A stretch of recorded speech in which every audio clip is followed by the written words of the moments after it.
Last night, Rod Brindamore won his 200th game as head coach of the Carolina Hurricanes. That does not count anything he has won in the postseason. He is the third fastest to 200. I don't know if Luke DeCock documented all of them or not, but we've probably seen most of them, and he joins us, as he does every Friday.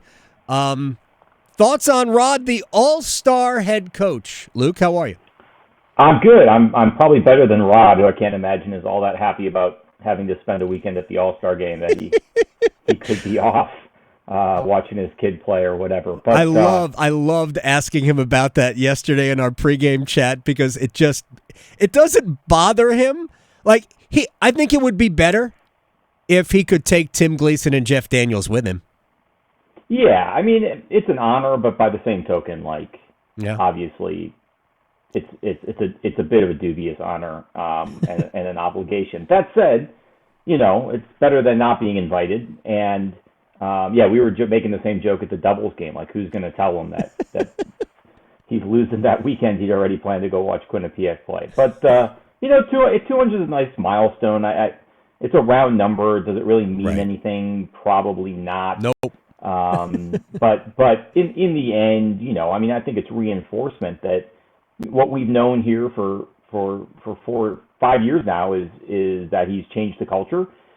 He's effected an almost immediate turnaround from what was a pretty dismal operation, quite frankly, before he was put in that position and Tom Dundon bought the team, and all those changes that happened in 2018 and 2017 and 2018. I guess really all 2018, but that really changed the course of the franchise and got it back to where it had been. Really from 2000 to 2012 or so inclusive, even though they didn't make the playoffs in that 10, 11, 12 period, there was still that sort of core there and that culture there. So, I obviously, you and I don't need to talk about this that much. Rod Brindamore deserves a tremendous amount of credit for instilling that culture as a player, for making it possible when he decided to resign here in 2001, and then for bringing it back as a coach. All of those things. That was one of it might have been your number one transaction in the episode of the 25th anniversary podcast where we talked about the most important transactions in Hurricanes history. Luke DeCock of the News and Observer is joining us here at Luke DeCock on Twitter. All right, Freddie Anderson came back. He rode in on a white horse. He didn't screw it up against Columbus. That's really all they needed. Thoughts on what that ultimately means? I mean, one, I thought he played well. I thought it was not only not giving up the soft goals that they've been giving up lately after the winning streak, obviously. And look, Avi Ranta's banged up. Apparently, Pyotr Kochetkov is wearing down. He's a rookie. It happens. It's not a value judgment against either of those guys. Right. The Hurricanes needed Freddie Anderson back in the lineup. I think what we learned is it may take him a while to get back after he's hurt. 5 weeks of practices seems like a lot to you and me, maybe. But it appears he knows his body well enough that if he gets that many practices, he does come back in top four. He didn't really seem to be playing his way back into the position at all. He sort of came back in and everything was fine. So, while we may, sort of joke about, Freddie's at practice again, it is possible that he does know his body and know his game and is doing the right thing for him to come back and play well. The Hurricanes needed it, though. There's no question about it. We joked about the bat signal for Freddie Anderson after the goal that Kochetkov gave up at the post, which is reminiscent of the goal that Nedeljkovic gave up against the Lightning in some ways. It just, the kind of goals that can't happen. And Freddie didn't give up any of those, and I thought he played well. He looked calm. He looked composed. He did not look rusty. It reminded me a little bit of Pacioretty coming back after however many weeks rehabbing his Achilles tendon and looking like he'd missed 5 games and not 5 months. And Freddie, obviously did what he needed to do to get himself into game shape because I thought he looked great. Yeah, bring up Max Pacioretty. It is worth pointing out that he left the game midway through the first period, did not return. Hopefully, whatever ailed him will not keep him out of the lineup for very long. They certainly can use his scoring. He accidentally scored 2 of his 3 goals, but that's what goal scorers do. Sometimes they score accidentally. So there's a lot of other things that we could talk about regarding the game last night. The thing that really stood out to me, though, and maybe it's a long-term view of it, but I think Jalen Chatfield might be something more than just a third pair defenseman. What do you think about what we have seen from him? I don't know that he is, but I think he's the kind of third pairing defenseman that can help you win in the postseason and win longer term. I mean, I think there's some limitations to his game and his size and some of his decisions, but his assets and obviously his speed and his courage are outweigh those. So I mean, when I look at the Hurricanes and I look at their top four defensemen, I mean, I think there's a gap from those four guys to Chatfield, but that doesn't mean that Chatfield isn't the kind of guy who's better than most other teams' third pairings. And when you have an advantage like that, that's the kind of thing that can help you win matchups in the playoffs. Now, what he needs, I don't think it's DeHaan. I certainly know at this point it's not Dylan Coghlan. Yes. He needs a partner who can make the most of his skills and doesn't drag him down, which is what we saw certainly in the home game with Coghlan, who was just doesn't. I think the way you can say is he just doesn't fit the way this team plays. Yeah, he can't skate. I'm trying to be nice about it. Like he's got a great shot. He's got a bomb of a shot, but he's slow. On a different team, like Vegas when he was there, you can make use of that. It doesn't work so well here, especially if you're only using 1D on the power play, because you can't put him out there alone because he can't recover if something goes wrong. That said, I think that if I'm looking ahead to the trade deadline, what I'm looking for is not necessarily we need to bring in some stud defensemen to play on our third pairing, but what defenseman is out there who would pair well with Jalen Chatfield? You know, someone who can let Chatfield roam a little bit, skates well enough to keep up with him. Maybe is the kind of guy who, if you're lucky, can help out on the second power play unit. That may be ambitious, but that to me is you've got something in Jalen Chatfield. I agree with you there, and he keeps getting better. So what do you have to do to make up for his deficiencies and maximize his strengths? Nothing against Calvin DeHaan, who I think is a totally acceptable player in that position, but I'm not sure he's the best fit with Chatfield the way Chatfield plays. No, I think Calvin DeHaan would be best suited for this team as a seventh defenseman as we get into the playoffs. Somebody you can use, but you would rather have somebody slot in front of him.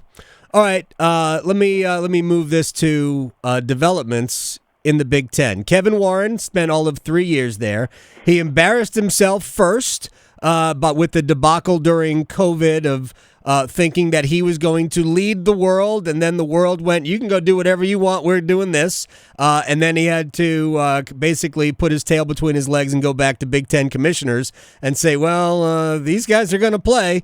And they said, well, you better figure out a way to play. And then they signed this gigantic television deal, so he's making them a lot of money. Now he's going to the Chicago Bears. Are you worried that Jim Phillips is going to succeed him at the Big Ten? Let me answer that question. Am I worried? No. Do I think he might? Yes. I don't think it would be the worst thing in the world for the ACC if Jim Phillips went to the Big Ten. I think he's smart. I think he knows college athletics, but I don't look at 3 years of the ACC or 4 years of the ACC, 2 years of the ACC under Jim Phillips and say this is a league that's moved forward tremendously, is in a better position than it was. At best, it's been status quo, not to mention the move to Charlotte, which was driven by a couple presidents, not Jim Phillips, but he certainly went along with it. Well, I don't know that you can sit here and say that Jim Phillips gets an A as ACC commissioner over the course of his tenure. And would this be a chance to kind of take another bite at the apple? That said, I mean, I think Jim Phillips is a terrific fit for the Big Ten. It's where he grew up. It's where he's from. There's absolutely 100% sentiment within the Big Ten that they get a second chance to make the decision they should have made in the first place. I was not a fan of Kevin Warren. I thought he was a lot of smoke and no fire, all hat, no cattle. I don't think that the TV deal, despite the money the Big Ten gets, is going to be good for the league in the long run. I just don't think you can not be on ESPN in this day and age and stay relevant, which is a lesson the NHL learned the hard way. I don't think adding USC and UCLA is good for the Big Ten, or good for USC and UCLA, or good for college sports. In fact, I think that's going to go down as one of the great mistakes of all time, because it's going to be absolutely awful for the athletes. And you know this, Adam, from being around the Hurricanes, saying, well, they'll take charter flights is not an answer to the question, because when the Hurricanes come back from a West Coast road trip, those guys are tired, and they don't have to go to class the next day. And that's all they do. They're professionals, and it still wears them out. So, they're not trying to take tests on the road. So I really I think that was a terrible decision. And it goes along with sort of the way college athletics is now. Money-grubbing presidents. Yeah, If they're all like Bill Friday, we'd be fine. But presidents are chosen for their ability to raise funds, and they run athletics that way. They're going to squeeze every nickel out of it to the detriment of the enterprise, and now they're just basically begging Congress for help because they've proven they can't govern it themselves. Yeah, that's why when I hear a Kevin Warren talk about how the only concern is the well-being of their athletes, I laugh because they're not. Their only concern is how much money we can make, and that's why. I mean, you and I are on the same side of this. Southern Cal and UCLA joining the Big Ten is not good for the Big Ten, except it got them more money, and it gets the Big Ten network. In the over-the-air, whatever over-the-air is now, in the basic cable packages or YouTube packages or Hulu packages in California and in wherever else the Big Ten is, in New Jersey because of Rutgers, and who knows, maybe someday in Atlanta or in Raleigh, North Carolina, if the Big Ten continues this country nationwide sprawl. But it's all about money, and Look, I don't know what Jim Phillips could have done differently as the commissioner of the ACC, and I don't know what differently John Swofford could have done because you can't make Florida State better. You can't make Miami better. I mean, for the last 15 years, we've basically been run by one football team. It was Florida State, then it was Clemson, and now we're hoping that Florida State and Miami and even maybe one day Virginia Tech will get back and play good football. We just don't have enough good football teams. Yeah, that's all true. I just, when you look at the alliance, the move to Charlotte, some of the other things that have happened. I mean, I think Jim Phillips gets a passing grade, but I don't think you sit here and say that his leadership so far has been transformational. So if he goes to the Big Ten, I'm not sure it's the worst thing in the world. I think it's probably better for the league if he stays for the sake of continuity. And giving him a chance to do some of the things that he was hired to do and hasn't done yet. But Kevin Warren to the Bears, it to me is just a non-factor. And there's a great article by John Canzano, the former newspaper columnist in Portland, about the crisis media consultant who's basically been running the Big Ten like with her hand up Kevin Warren like a puppet for the last 2 years. It's really, really, really enlightening. And it just makes you wonder who was really in charge the whole time anyway. So Kevin Warren to the Big Ten. Am I worried about Jim Phillips leaving? I am not worried about Jim Phillips leaving. I do think there's a chance it could happen because it makes sense for both sides. And if so, that may not be the worst thing in the world for the ACC. It could be if they don't get the right person to replace him if he leaves. Me. But yes, you. Yes, that's what the name on everybody's lips. Me. I could do it. Stop. Come on. All right. We have 3 basketball games real quick before I let you go. Luke DeCock of the News and Observer did not endorse my candidacy, Victoria, for commissioner of the ACC. Yeah, what a shame. Thinky emoji. State's hosting Miami. What does this mean for the Wolfpack? Beyond the obvious that Miami may be the best team in the league, but what does it mean for State? I mean, they got to keep winning home games. They got to keep putting wins in their pocket. They've got now with the win at Virginia Tech and the home win over Duke, they've got the kind of wins you need to get into the NCAA tournament. They're almost in don't screw this up mode. But they've still got to beat good teams, and there's getting to the NCAA tournament. We're trying to win an ACC championship. Let's not forget about that. It's just because it's been 75 years doesn't mean NC State can't still talk about it. You got to beat teams like Miami. You got to beat them at home.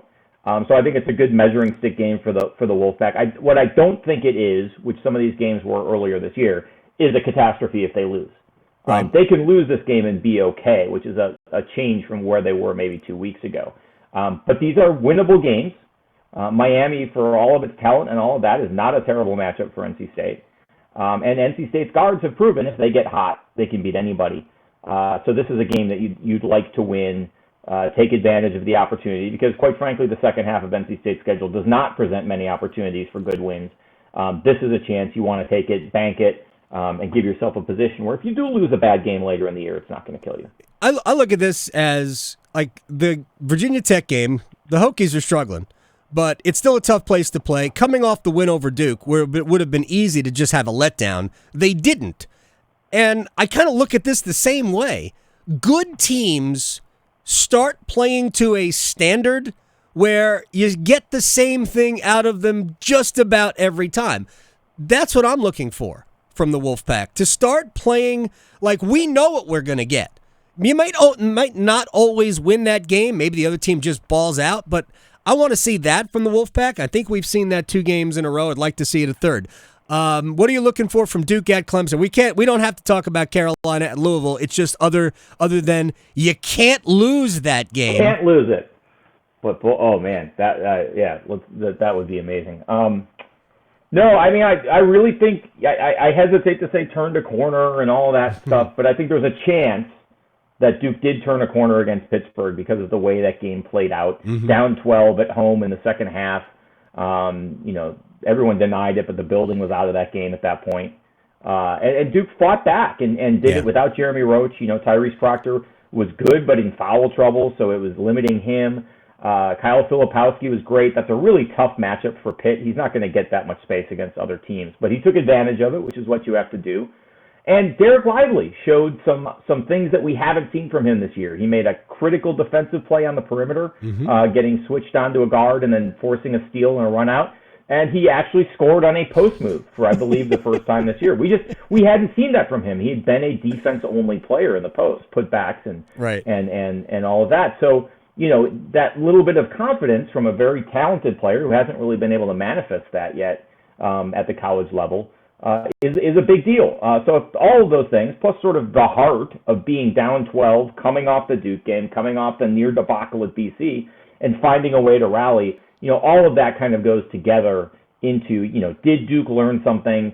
It was going sort of like the state game at certain points, and Duke was able to avoid that fate and push through and win the game, and really did get the building behind them at the end and set off that. Clemson's a different animal, though. That's a different matchup for Duke. They're bigger, they're stronger, they're tougher than Pitt. Pitt's got these older guys, these transfers who are like, they're mentally tough, but they're not necessarily physically tough. Like they're tough guys. Like I'll go to battle with that Pitt team anytime. But Clemson's got guys who are tough, and will knock you over. And that's going to be a different experience for Duke. It's going to be tougher for Filipowski. It's going to be tougher for Proctor. Jeremy Roach is 99% not going to play, so they're going to have to go down there without him. And I would expect Littlejohn, because Clemson is good and because it's Duke, to actually have an atmosphere and be a tough place to play. And that's going to be an experience where Duke has not played well on the road. So a lot of things have to go right for Duke, but they certainly showed some progress against Pitt. Whether or not Blue Devils turned a corner is probably too soon to say. Yeah, I just think the way they competed in that game was the eye-opening. That was the, if we term it turning a corner, that was what I saw. Just the way they just dug in, to borrow from Trip Tracy. And that's what I need to see Saturday at Clemson. Whether they win or not, if they compete, I think that'll be a good sign. Luke DeCock of the News and Observer, who wholeheartedly does not support my candidacy for commissioner of the Atlantic Coast Conference, but that's fine. I'll see you at the arena, I'm sure, sometime this weekend, sir. I will see you at both games on Saturday, I believe. Or one, you'll be at one of them anyway. I only go to the hockey games, you know that. Unless you're coming to watch my son play soccer on Saturday. You could come early, well, if you have a soccer game, but you could come early and see a pivotal ACC basketball tilt as the Cagers of NC State take on the Miami Hurricanes. Do you care about Derby weekend? Do you care about Manchester Derby or the North London Derby at all? The only Derby I care about is the Merseyside Derby. All right. Well, we'll talk about that in a couple of weeks. See you, bud. Luke DeCock of the News and Observer.